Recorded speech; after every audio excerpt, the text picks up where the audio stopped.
سلام علیکم. علیکم السلام. بابای سلام، خوب هستی تنجی تشکر برادر؟ زیاد، بفرمایید. برادر من از خیلی دوشنبه شهر خب. تاجر هستم، در بازاری کار میکنم برادر.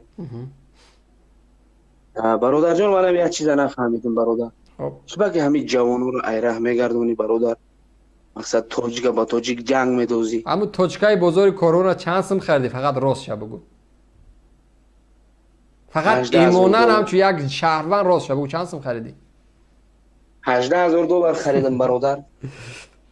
آیا همین ظلم نیست در جون خودت، در جون فرزندات؟ نه ظلم نیست برادر. چی ظلمه برادر؟ شما میتونید کار میکنید، از 4-5 برابر او را سوم کار کرده ایزم برادر. همی برادر در جای کار کنی نکنی، همی کار کنی رزق نصیب تا برادر میوی. نگی خوره یگون کس 18,000 راست رو سومت دکی نمیتن. دادی؟ برای تو فرقش چی باکی نه، دادم؟ زمین مالکیت کشور است، خرید و فروخت کردن نمیشه و کنسوسیای کشور میگه. تو 18,000 رو برای کی دادی؟ صاحب ملکی مگازین دادم برادر. صاحب بولگ مگازین کی است؟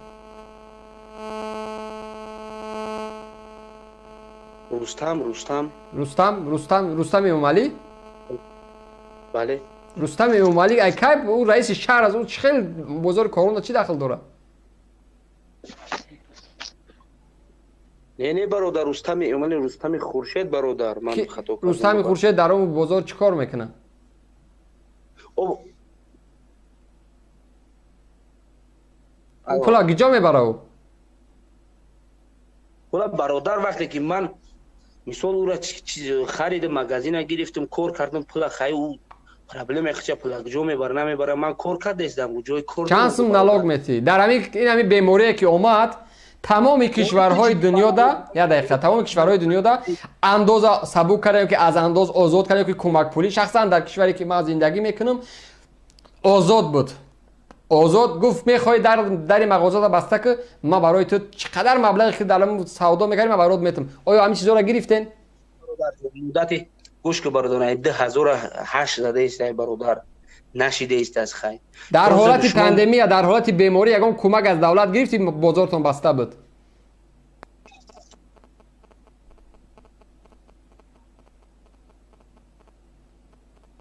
الو. چرا تو سوالای مرا جواب نه نمیدی اول برادر؟ سوال جواب ده که من در آخه من اول بگذار سوال مرا 50 جواب. سال مبارزه برم. من از خود یگام تین گفتم برات بوده که من 50 سال مبارزه برم. نه یگام چی از خود صرف میشه و گوش که برادر، برای چی مقابل پدر مادر خودت، مقابل دولت خودت، دگجا من مقابل مقابل دولت تاریخ گپ زدم. دگجا مقابل پدرم نه دگجا مقابل پدرم گپ زدم.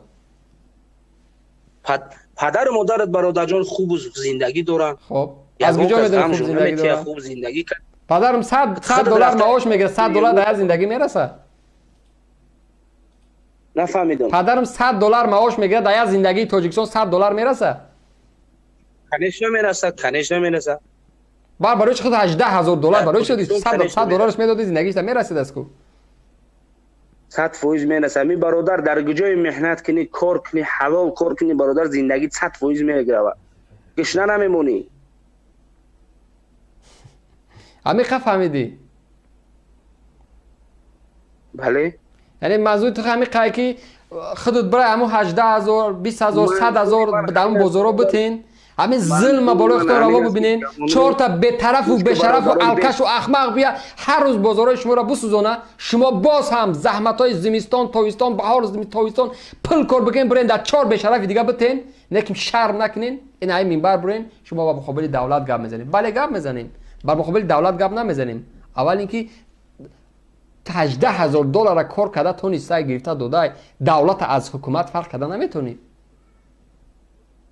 سوال جواب ته برادر، تاجیک گمراه نکنه، من که خوب زندگی کنن، جنگ ندول برادر. نه همین سوال مرا جواب ده که خود فرق بین دولت از حکومت چی است؟ شما سوال من یک گل سوال بیا من سوال تا بگو کدام سوال تا باید جواب تو کدام سوال تا؟ من ترا زنگ زدم خب مثلا انتخابات تا بگو برای من چی کار میگی در انتخابات؟ اول سوال من جواب ته. بگو سوال تا. سوال من همین که چی با کی مقابل دولت، مقابل پدر، مقابل وای نمی سوال تا جواب دادم که آخه ما مقابل دولت گپ نمیزنیم. حکومت رحمانوف دولت شدن نمیتونه. جواب تا گرفتی؟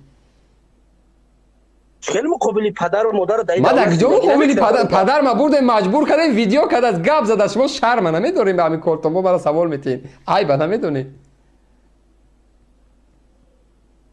من با پدر و مادر یه واسه ایزو نمیکشه شما ایزو نمیکشه قانون کشور مرا اجازه داده است که من هر کاری که میکنم مسئولیت من دارم شما یک پدر یک مسافر یک مرد که میبرین در روی دوربین میمونین شر نمیکنین با این موضوع رو میبرین روشن کردی ایزو این موضوع نباید شما دهم بکشین باید از این موضوع هزارها کیلومتر دور بگریزین که ابلهی و احمقی از این مسئله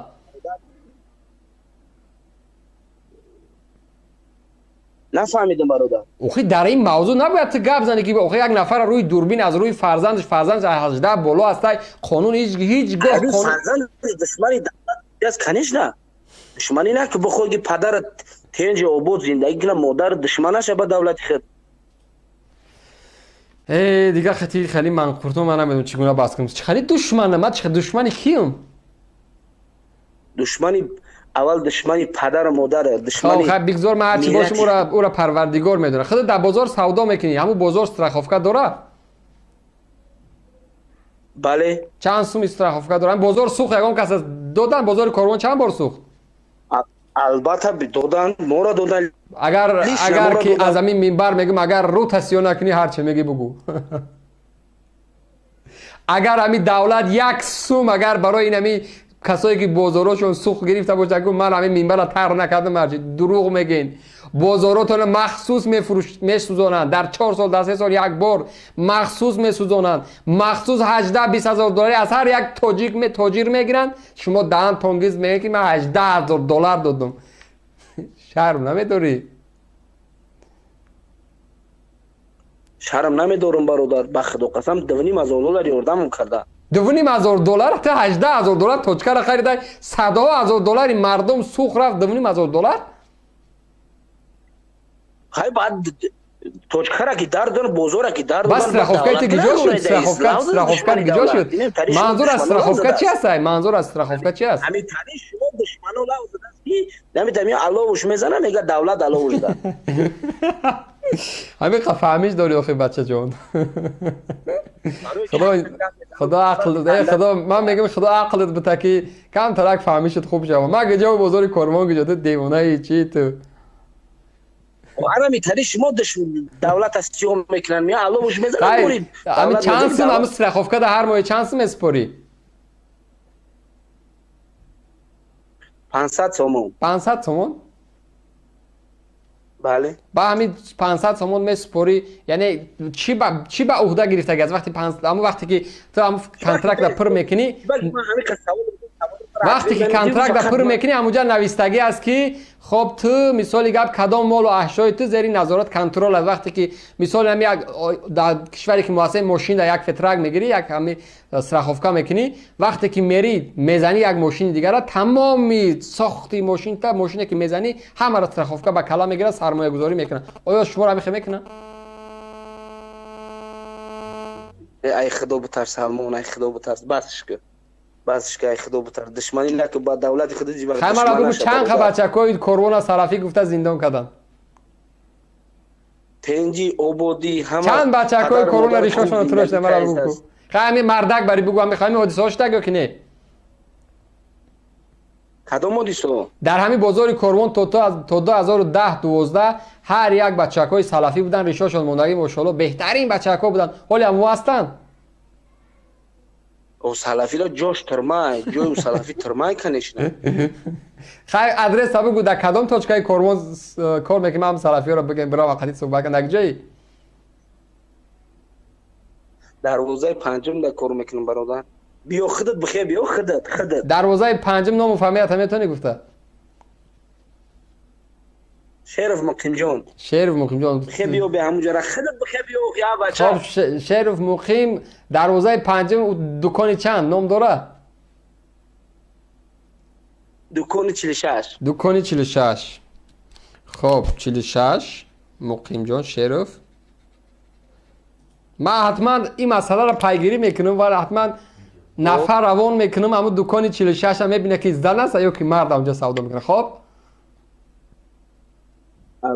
تمام سلامت باش تشکر زیاد بیا برادر لوبوی وریم پگامی ساعت یک مونو بیو